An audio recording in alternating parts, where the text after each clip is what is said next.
عجیب نظام ہے ایک.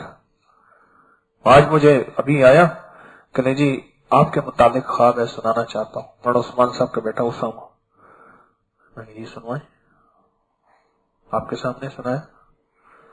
کہنے لگے میں نے خواب دیکھا میں تسبیح خانے میں ہوں, ایسی کچھ سیڑھیاں ہیں وہ جا کے اس میں شاہی قلعے میں اترتی ہیں, پھر آپ مجھے لے کے چلتے ہیں اور ایک تہ خانہ ہے, پھر اس سے نیچے دوسرا تہ خانہ ہے, پھر اسی سے تیسرا تہ خانہ ہے, وہاں ایسے چارپائیاں بچھی ہوئی ہیں, کچھ لوگ ہیں ایسے محسوس, آپ بھی سو جاتے ہیں مجھے بھی سلا دیتے ہیں. پھر انہوں نے میرے دل کو ایسے دانتوں کو زبان کو ایسی یہاں سے کوئی چیز ہے ایسے تکلیف ہوئی اور اس کے بعد ہوئی اور میں محسوس کر رہا ہوں جس چارپائی پہ ہوں اس کے نیچے بھی اور کوئی تہ خانہ ہے. اور پھر آپ کہتے ہیں چلو, تو کہنے لگے میں نے والد صاحب کو یہ خواب سنایا تو انہوں نے کہا کوئی فیض منتقل ہوا ہے. میں نے کہا ہاں انہوں نے سچ کہا.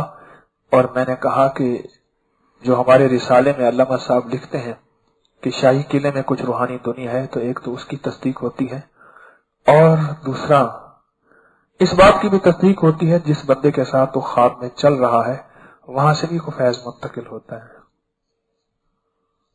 وہاں سے بھی کوئی فیض منتقل ہوتا ہے. کیوں؟